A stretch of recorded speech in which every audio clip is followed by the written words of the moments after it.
Those are the first pictures that we are getting at the moment, and this is outside the White House. Interestingly, the U.S. First Lady, Ivana Trump, is also there at the moment, and I'm told this is the first time she will be welcoming a dignitary at the White House. So India getting a particularly special place in the Trump administration. This is the first official dinner being hosted at the White House since the Trump administration took office in January for a visiting head of state, and the first time that the U.S. First Lady will also be present at a ceremonial welcome.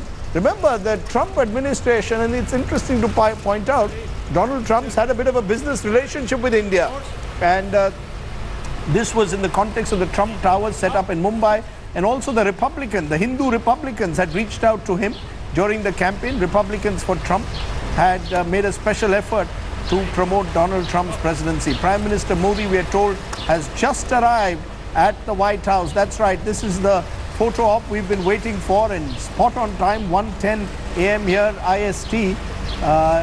The U.S. President welcoming the Indian Prime Minister as we speak. So this was the photo opportunity, the Indian Prime Minister and the U.S. President. No bear hug, unlike with Barack. That's the first thing that I've spotted. We haven't found the natural hug that Prime Minister gave. Maybe that will be on the second visit. But there you have the Prime Minister clasping the hands of the U.S. President and sharing a few words with him. And as usual, Mr. Modi smiling, broad smile there. Two big men, two, as I said, similar political figures who've taken on the establishments in their own country in very different ways, are polarizing figures to many, figures who have a fair share of critics and have also their fair share of admirers. The two leaders will now proceed for a one-on-one, and remember, we are told there will be a dinner which is being hosted, and then at 2:40 a.m. Indian Standard Time we expect a joint statement. So for the next 90 minutes the two leaders will be closeted inside the White House. But that's Prime Minister Modi and the U.S. President.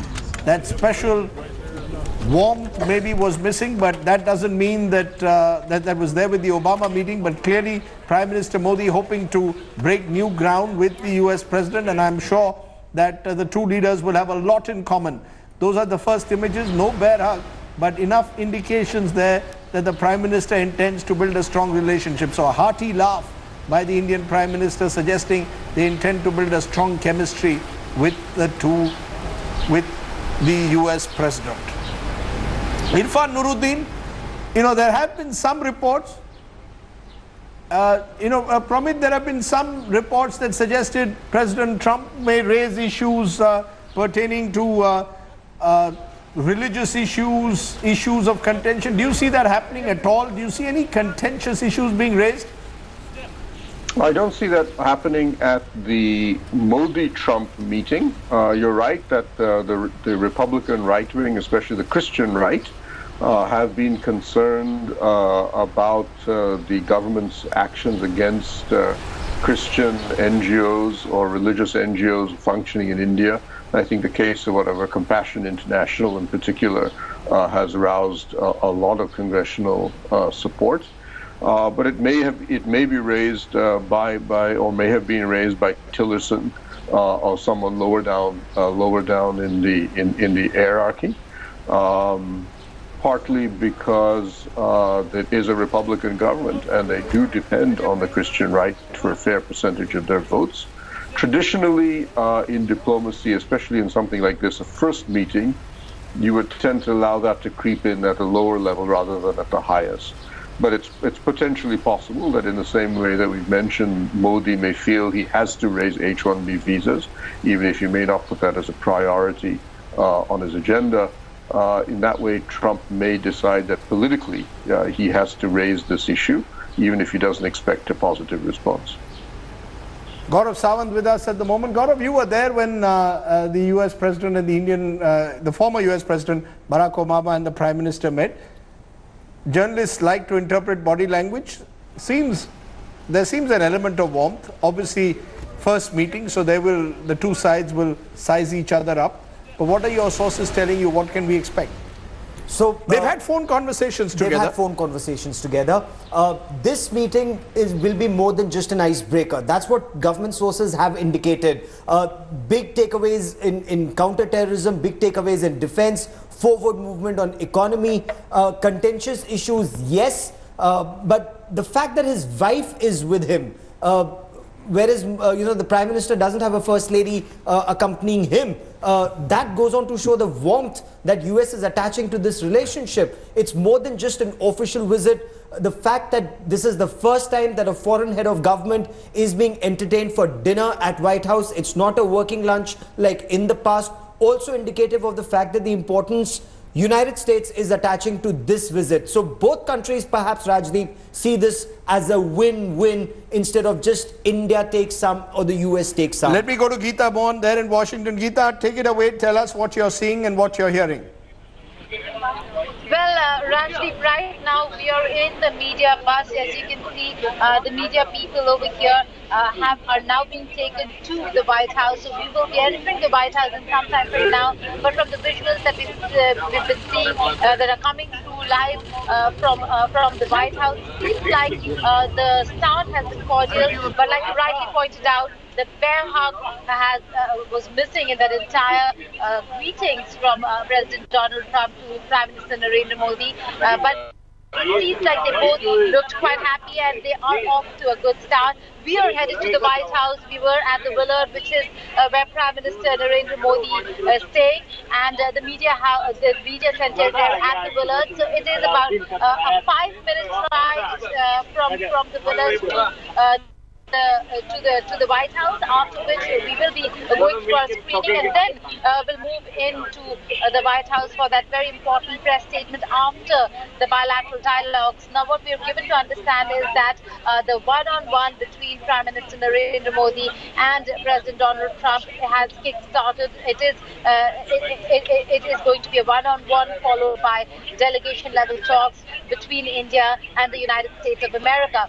And the positive one at that, the positives of this is the fact that while many are calling it an icebreaker meeting, Rajdeep, this is also one where a lot of faith has been reinforced, so to say, in the ties with the United States of America, looking into India's concerns when it comes to terrorism. But also, there will be a lot of allaying of fears or concerns that the United States of America has with regards to the job market. For President Donald Trump, it's the job market and job creation that is top priority, and the conversations regarding the economic aspect of the ties would also focus on what does India really have to offer. In moments from now, Rajdeep, we will be at the White House. We're traveling towards the White House from Hotel Willard, and that's where the bilateral dialogue has begun. The one-on-one is what the conversation will begin with, after which the delegation level talks will focus on all that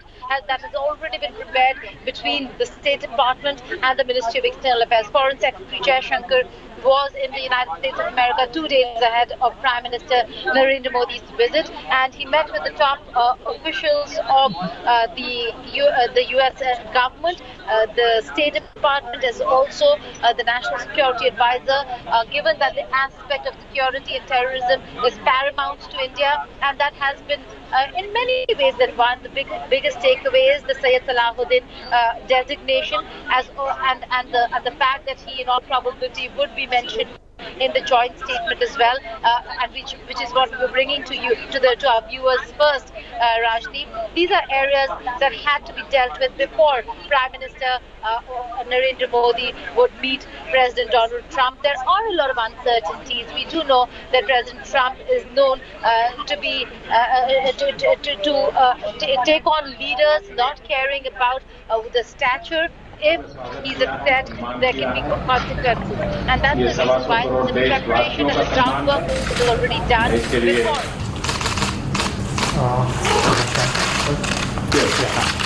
I think I will have a lot to speak after the meeting, but the way I have been welcomed by the Honorable President and the First Lady in Washington, D.C., I'm extremely grateful for them, for the respect and for the grand welcome. This is a welcome of 1.25 billion people of India. So I'm grateful to the Honorable President and the First Lady. I do remember very well that when President Trump, when he was not even president, had visited India. And when in a media interview he was asked about me, he was full of very warm remarks and observations to me. I still remember them to today. Extremely grateful, but of course I would have a lot to speak after the meeting. Thank you. Thank you very much. Thank you. Thank you. Thank you.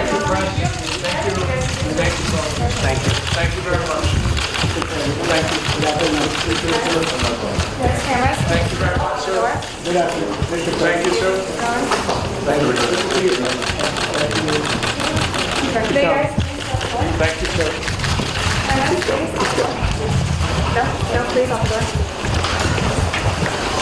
So there you see the U.S. President and the First Lady. They received the Indian Prime Minister, Narendra Modi. And let's once again try and listen in to what the Prime Minister said, what the conversation, what snatches of some conversation were. Let's listen in. राष्ट्रपति जी का गहरा अध्ययन है और मुझे खुशी है कि जब 2014 में जबकि वो राष्ट्रपति के चुनाव के मैदान में भी नहीं थे, तब जब भारत आए थे और उस समय उन्होंने भारत में मीडिया ने मेरे विषय में जब पूछा और इतनी उम्दा बातें कही थी, वो मेरे जीवन में बहुत यादगार रहेगी और मैं इसके लिए उनका बहुत बहुत आभारी हूँ। थैंक यू दोस्तों, बाद में काफ़ी कुछ बातें होगी मीटिंग के बाद।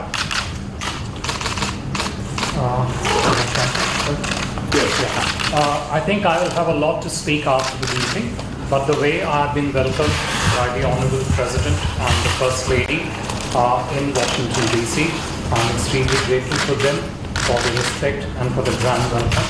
This is a welcome.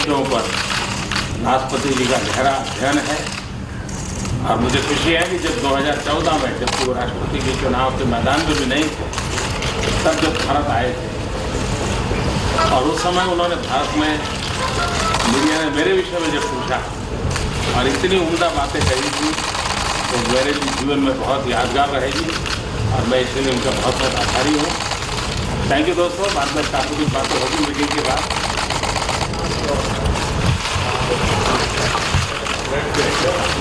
I think I will have a lot to speak after the meeting, but the way I have been welcomed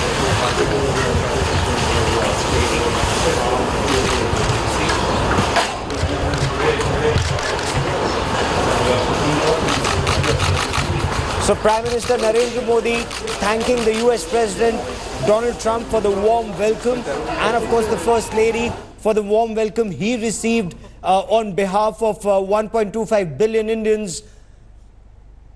He also said we'll have a long conversation and we'll discuss this with the media subsequently. Want to cut across to Geeta Mohan, joining us live from Washington DC. Pramit Pal Chaudhary with me here. Geeta, a lot being talked about, you know, the body language. It was a warm handshake. The U.S. First Lady also there. What does that indicate? It's perspective. It's a country where Trump has made investments in the past.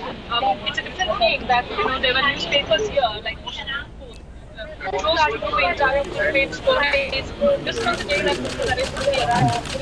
Pramit, as we try and fix that audio link with Geeta Mohan in just a moment, what do you make of the initial first few seconds of their meeting, of the initial conversation? Well, I think it was extremely positive. As you mentioned, the first lady was there, and that's unusual. The fact that they didn't hug, I'm not particularly bothered by, because as far as I know, and you can correct me, I've never seen Donald Trump actually hug a foreign leader. I know for a fact that when he was a real estate tycoon in his earlier avatar, he used to publicly say that he didn't like physical contact with other people. And he used to praise the Japanese for the fact that they didn't shake hands and he just had to bow to them, because he actually spends a lot of time washing his hands after he shakes people's hands. So I'm not surprised that he did not have a hug, at least on this trip. But I think it was generally very positive. You saw the Prime Minister thank the President and the First Lady for their hospitality and indicated that, in fact, everything on this trip so far had been extremely positive. Appear to be the case, and now that the first words are coming out, the Prime Minister said that he recalls the first words, warm words for him when the US president, then of course not the president, in 2014 when he visited India, I remember that with gratitude. So general warmth initially. What do we expect from this point on, Pramit? Well, I think we will see. Of course. I think what we're all really waiting for now is the joint statement, and the press statement. But the joint statement will be the crux, obviously, on the policy front, because there we will see, or attempt to see, where exactly the Indians are able to meet, or had a meeting of minds on the important strategic issues, and whether they have set up anything new or authorized lower level groups and bodies to solve outstanding problems, particularly on the trade and economic front. But I would expect what I'd be looking for is language both on terrorism, as well as language that would implicitly target China. And I think India would like to see some language on that would look at one belt, one road, without necessarily mentioning it, but talk about perhaps connectivity that infringes on other countries' sovereignty as being unacceptable. You'll notice that at the St. Petersburg summit between Modi and Putin, yes, such language was incorporated in the joint statement, despite the very close relationship that Moscow now has Beijing. And I think India is now pushing to have that in almost every joint statement they can get. Also on South China Sea, would the US expect something from India there? I think we'll see definitely support for freedom of navigation and sea lanes of communication, and respect for the UN UNCLOS, UN Law of the Sea, and the Hague Tribunal's judgments. And I think I'm also expecting the term Indo-Pacific or Indo-Asia Pacific to make it into the joint statement, which would effectively be an endorsement of the Indian argument that the Indian strategic concerns in the Indian Ocean and those of America and the Western Pacific are one and the same, and the only country that unifies them, two of them on that, would be China. Oh, absolutely. Pramit, stay with me for a moment. I also want to cut across to India Today's Geeta Mohan with us from Washington, D.C. Geeta, the reception at the White House, the fact that the U.S. First Lady was also present, and the initial interaction, is it too early to get a view on what that indicates? Well, right now, Gaurav, I could only hear you very, very vaguely. If you're talking about Syed Salahuddin and the designation, it's going to be more than that. The designation just hours ahead of Prime Minister Narendra Modi's meeting with President Donald Trump was only because, and sole purpose of it was because they wanted to ensure that it becomes easier for the Trump administration then to allow Syed Salahuddin's name to also be mentioned in the joint statement, and that's the reason why the designation has come hours before. Expect a strong statement on terrorism, but also expect Syed Salahuddin's name to figure in that joint statement. Now we just got off the bus, Gaurav. Now we are headed to the White House. Unfortunately, we should have been there before the photo op, but because due to some delay, we've only reached now, and now we'll be entering the White House in moments from now, going through security and screening, after which there is going to be, and we will start getting details of what's really happening inside. We do know that these are two huge, big personalities who are in the White House today talking about the future of India and U.S. relations, but also more importantly, Gaurav, not just about India-U.S. ties, but more importantly about the fact that there is a need for both countries and for both leaders to work together on the issue of economic cooperation, security cooperation. A lot of it, I suppose India should feel satisfied about, in all the diplomatic channels and routes that were used to ensure that India's concerns are not just raised at this level between the two leaders, but also that there is some forward movement and some action by the American side to show that they feel for and they recognize the concerns India has with regards to terrorism. Okay.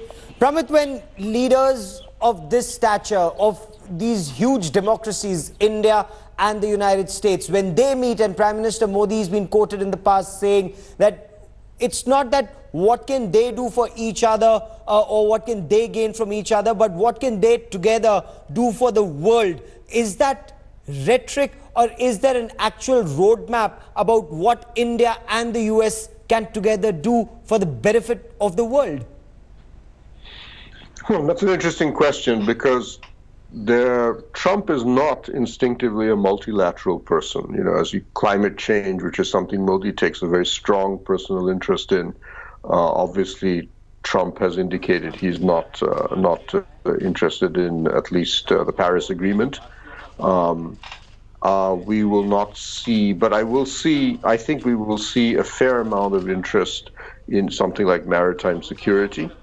And the need for America to maintain a naval presence in the world's oceans, which is something that Obama had begun to undermine, if you wish, by reducing the size of the U.S. Navy. Trump has, at least electorally, had campaigned on his promise to massively expand the U.S. Navy, and I presume some of that will come through. So, and on counterterrorism, we will almost certainly see that has never really wavered within the United States structure, but potentially something stronger in terms of international cooperation on terrorism, especially as the Islamic State slowly disintegrates and as a consequence frees thousands of its fighters who are now streaming back home, literally in their thousands, with orders to cause mayhem. We're already seeing a surge of attacks in Europe, and we'll see a surge of attacks probably in the Middle East and potentially even in the United States and India. And you can see almost every major international meeting now, there is talk about the need for even stronger cooperation on counterterrorism given this threat. When you mention the Islamic State, does the US expect India to play a bigger role other than just under the UN flag to take on the Islamic State? No, I don't think they're expecting us to take a military role, if that's what you mean. Even America's military role is quite minimal, or they've kept it to the absolute role. The Iraqis are doing the bulk of the fighting on one side, and of course some Syrian rebel groups are fighting on the other. Between the two of them, and that's probably the way it should be, you're seeing a largely Arab-based army that is taking on the Islamic State, but with Russian military support on one side and American military support on the other. But they will be looking, they will expect India, and I think India will be more than happy to reciprocate. Any intelligence any of these countries, all these countries will get about their own citizens. We probably have, depending on what you read, there are somewhere between 20 to 30 Indians who have joined the Islamic State and presumably will be fleeing or heading back to either to India or other countries. But we'll also be concerned about potentially Afghans. We're even concerned about the Maldives. Maldives is by far the single largest provider of fighters to the Islamic State per capita. And we know that at least one group of Maldivian terrorists had been designated to attack India and were captured before they did so. But almost any other, Bangladesh is another big source of Islamic State fighters, and we would be obviously concerned given the porosity of the border between India and Bangladesh. Even China is nervous. There are probably somewhere between 500 to 800 Chinese Muslims who have joined the Islamic State and have actually developed a very fierce reputation as fighters in Iraq. There are about 150 American Muslims who have joined the Islamic State as well.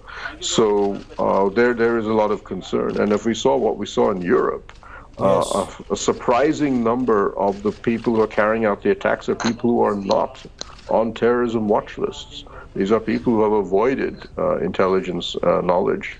And it's imperative, therefore, that governments need to focus much more on sharing this information.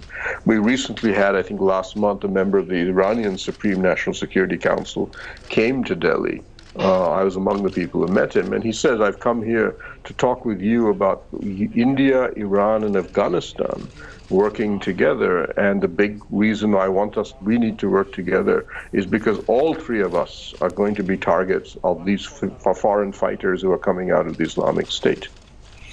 And what's the best way to check them? Stay with me for a moment, Pramit. Geeta, there are several key issues that India and America are discussing here. What is it that America expects of India? How does America First policy be taken forward from this point on? Well, the first and foremost area that America would want India to really cooperate on is the trade and economic cooperation area, the aspect of the of trade where it is advantage India and the deficit is on the American side. The other aspect is about the economic cooperation where they are looking at the job markets and they want job creation. The Indian business leaders who are in DC, who've met with and engaged with the top officials have always and have spoken about the fact, Gaurav, that there needs to be job creation and that in investments, while it is make in India, it is also about ensuring job creation and boosting of the economy of the United States of America. That's Trump's foremost agenda. It's top on his priority list, and India will have to look at what the Trump administration seeks from India, and that's in the economic cooperation sphere to have one critical issue covered, and that has to do with job creation, boosting of the markets, and ensuring that the synergy between India and the United States of America is not just to the advantage of one country but both. Okay, now India's telling the United States of America that H-1B visas are mutually beneficial. For every one visa that's issued, indirectly 4 jobs are created. Are there many takers in America for this line?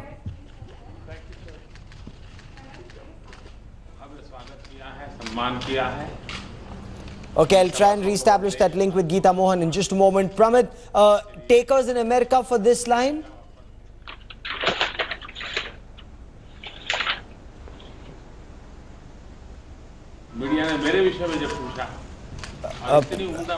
Pramit, can you hear me?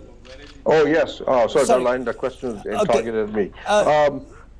Yes. Well, I think the point is that not so much as the mathematics of what you're making, what you're saying, which is probably true. The point really is that there is a strong anti-immigrant stance right now across the Western world, largely driven because of their internal jobs crisis. So a deep unwillingness to give foreigners temporary working visas is politically built into the system right now. It's not just a question of whether or not it actually does benefit the United States.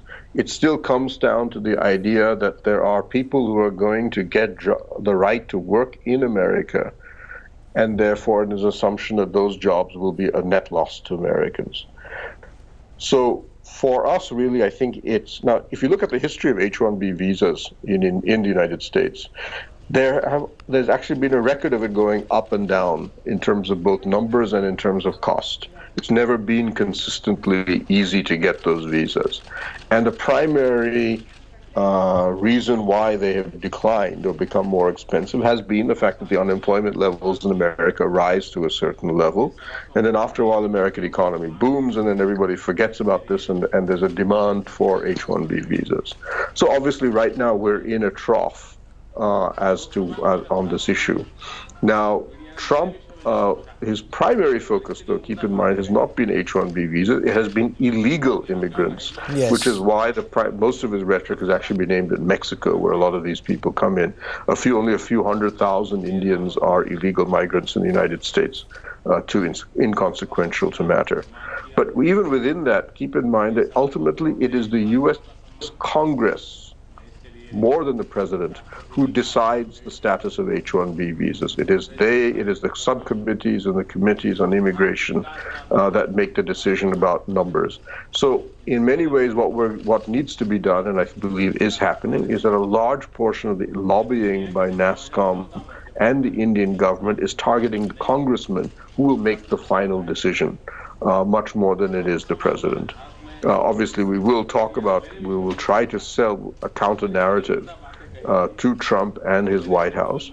But people like Steve Bannon and so on are very clear that the core constituency that voted Trump into office will never be able to accept the argument that bringing in a foreign worker to take a job in the United States will automatically result in greater jobs for Americans. Okay. Geeta, if you can hear me now, and if you're in the White House, what's happening at this moment? The one-on-one meeting that was to last about 20 minutes?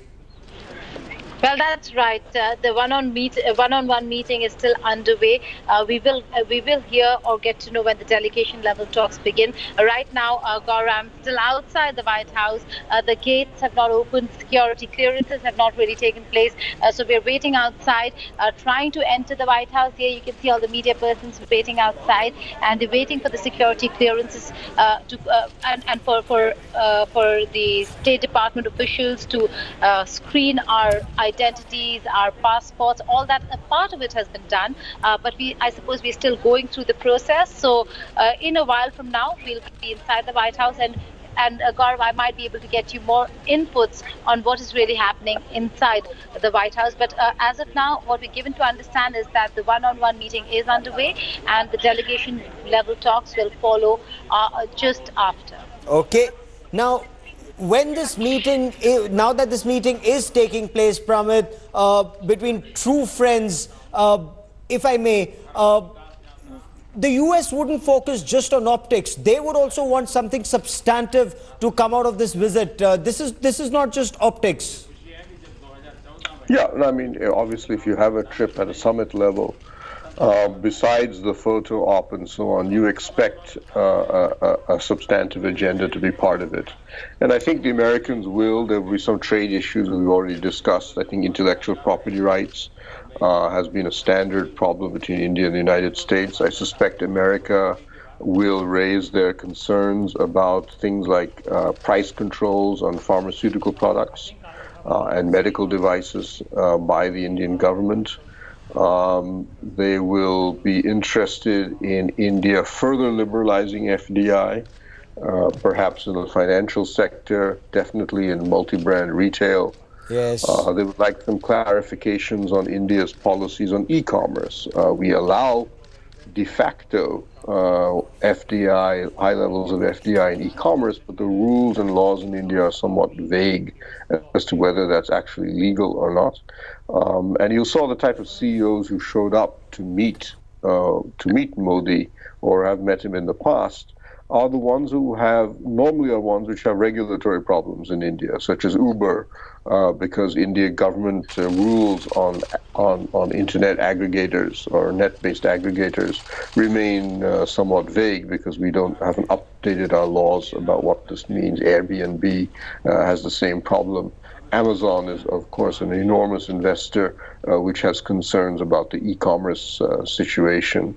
And then you have a lot of manufacturing companies, giants like GE and so on, who have the standard interests regarding the difficulties that all manufacturers, including Indian ones, have in India regarding land, labor, taxation. Taxation continues to be retroactive tax, continues to be a major problem with many American companies. Okay. So you have a whole host of economic issues that the Americans will probably raise. Okay. I don't actually expect too many concerns on the strategic side, though. Oh, absolutely. We see a lot of convergence there. Stay with me for a moment. Now, for all those guessing what the fashion pundits are actually tweeting about what the U.S. First Lady was wearing, her outfit, what happened when they met, India Today's Padmaja Joshi explains that to us. Well, of course, serious business is being spoken about there, Gaurav, but yes, there's a lot of curiosity about what the First Lady wears. Remember, she is someone who is into couture. She wears high-end labels. So you have a CNN reporter who has managed to identify in a matter of just half an hour what it is that FLOTUS was wearing. It turns out that this yellow outfit is actually a $2,000 Emilio Pucci floral print crepe gown. So that is what she's wearing. So if anyone was wondering what Melania Trump wore for this very rare gesture where she actually accompanied the U.S. president to greet the Indian Prime Minister, this is the dress. So if you're into fashion and if you're into copying what the celebrities, what the First Lady is wearing, there you have it. We've identified it for you. Back to you, Gaurav. Padmaja, for the moment, many thanks. The fact that the U.S. First Lady was there, Pramit, isn't this protocol, isn't this, if there is an Indian First Lady, then there will be a U.S. First Lady, or is that a gesture? What does that indicate? I would see that as a gesture. Melania Trump is an extremely private individual. She, as you know, lived in New York for the first few months of the Trump administration, did not move to Washington. She has moved now, but does almost no social engagement. She doesn't go out. She stays home with her son and is extremely private. And as somebody I think earlier mentioned, this is the first time she's actually come to greet a foreign leader. And I would presume, since as far as I know, she has no specific interest in India, she did so at the request of her husband or the administration as a whole, that some special gesture is required. So you have two things. You have the state dinner, which Trump has never done before, as well as having the First Lady greet him to signal that there's something special about what Trump wants to do with Modi. I think also keep in mind that there wasn't a decision not to go to Florida. Until now, Trump has taken a number of, not all, but a number of his foreign guests to his resort in Florida. And at one point, I gather there was some discussion about that possibility. But I think for a number of reasons. One, I think that in many ways Modi doesn't really fit in with that type of atmosphere.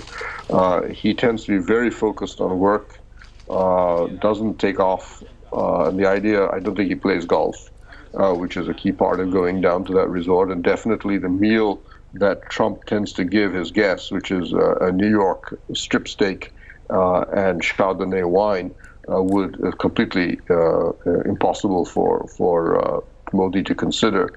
So Florida, therefore, in many ways, is ruled out. It wasn't the kind of visit that I think Modi wanted more than anything else. And they put it in the White House instead, which, of course, puts it on a slightly different level of seriousness and credibility. And then on top of that, they added all of these other things, which is the dinner and the First Lady coming in. So for me, I think this indicates that it's not just that Trump sees Modi or the two countries see each other as countries that are close, or that Modi's a true friend. It's that they want to establish that this is a relationship with serious substance to it. Yes. That whatever the two presidents may get along, that's fine. But there's some serious meat to this relationship. And I think what is important is that, as I mentioned earlier, while President Trump has his own sort of set of priorities, which are very domestically oriented, and then he has an administration of very, very powerful, experienced secretaries and ministers who have many ways have maintained the continuity of policy. We know already from India's interaction with people like Tillerson, Mattis, McMaster, Kelly, that at this level, there is a strong sense that India is a country that America is well aligned with in its interests. And now if you bring in Trump to support this position as well, you see a double alignment, which curiously in a lot of places has not happened in the Trump administration with other countries. Yes. So, you know, U.S. laying out the red carpet for India, making all the right noises initially. We still have to wait for the joint statement. But the fact that India's concerns on terror to some extent are being addressed in terms of, Syed Salahuddin being designated a global terrorist. Are all of these just symbolic? A White House dinner, the First Lady receiving the Prime Minister along with the U.S. President, and this designation of, or are these indicative of very substantive issues or substantive steps that will be taken? The symbolism is all right and the rest will all follow through. I think we'll see how that works out. But my sense is that yes, I think these are while are symbolic actions, they are symbolic actions that are premised on the assumption that over the next 2 to 3 years we will see serious action on the ground. A simple example is the decision to the offer to provide India guardian predators. The point is not so much as that the predator itself is a wonderful piece of machinery and it's whether it's armed or not armed. It's that this level of technology is not given to a country that is not a treaty ally of the United States. You have to be a major.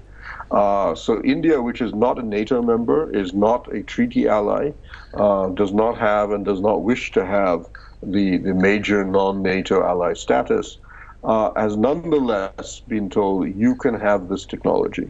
We get UAVs, and we have the world's largest fleet of Israeli-made UAVs, bigger, in fact, than Israel's own fleet. That's right. Israel is the inventor of the UAV, and they have already given us and are going to give us, when Modi goes next month, armed drones that are designed to kill militants in Kashmir. And help us stop infiltration. They've been testing them on Kashmir now for the past 1 year. These are ready to go. So we don't need armed drones from America, but nonetheless, America said, we get that, but we want you to take these because this is about giving you a technology status that no other country in the world has, given the type of military relationship we have with you. So that's not a symbolic act. I mean, that's not you're not going to break, why should you break that technology barrier and then say, okay, having done that once, we're not going to do it again? You're clearly indicating that you're going to do this further. Good point. Good point. How is China likely to react to this? Because there was concern in China with this technology, with the guardian predators coming to India. Well, I think China will be to some degree worried about the predator, because the purpose of the predator, the guardian predator, is ultimately about surveillance of the Indian Ocean. It's a maritime surveillance aircraft combined with the P-8 that we have already bought from the United States. It'll allow us the ability to track, for example, Chinese submarines once all of the bits and pieces are in place. And so obviously China is worried. But China, I think, will be more nervous about the fact that if this kind of technology level is given to India, what other technologies will now follow? Now, when I asked the last U.S. ambassador to India, I said, where in the defense relationship are we seeing the greatest traction between India and the U.S.? And he said, that's easy, the Joint Carrier Working Group.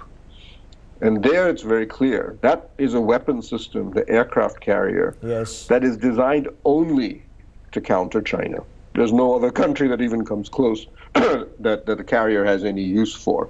And it's there America is basically telling India, okay, we accept that you don't have the money to build giant enterprise class carriers. You're building small carriers. Fine. Here's an idea. You take those small carriers, because you're going to be facing a Chinese Navy that already plans to have 6 carrier groups, of which probably 1 to 2 of them are going to be stationed in the Indian Ocean. How are you going to counter this? Well, here's our idea. You take your small carriers. We will help you build them. But more importantly, we will give you technologies regarding how the aircraft are launched, how carriers are defended, over-the-horizon radar capacity, missile systems, avionics, you name it, that will blow the Chinese carriers away. China can have as many carriers and they can be as big as they want, but you will pack so much in your carriers because American technology in carriers is miles ahead of everybody else. Yes. So that's the kind of stuff China is looking at and saying, Predator is the first step.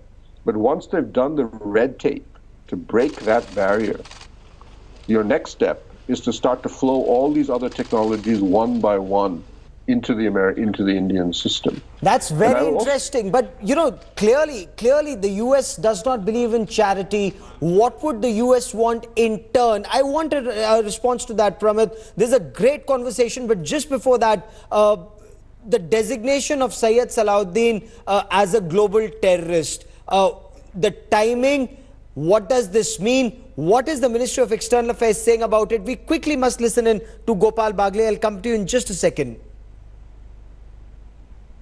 It does vindicate India's longest-standing position that cross-border terrorism has been behind the disturbances created in Kashmir, and since last year, as you know. And in fact, the outfits that Sayyid Salahuddin leads, they have perpetuated from the territory of Pakistan and Pakistan-occupied Kashmir cross-border terrorism against India, including in the state of Jammu and Kashmir for a number of years. So in that sense, I think we would welcome this notification, and it underlines also quite strongly the fact that both India and United States face of terrorism.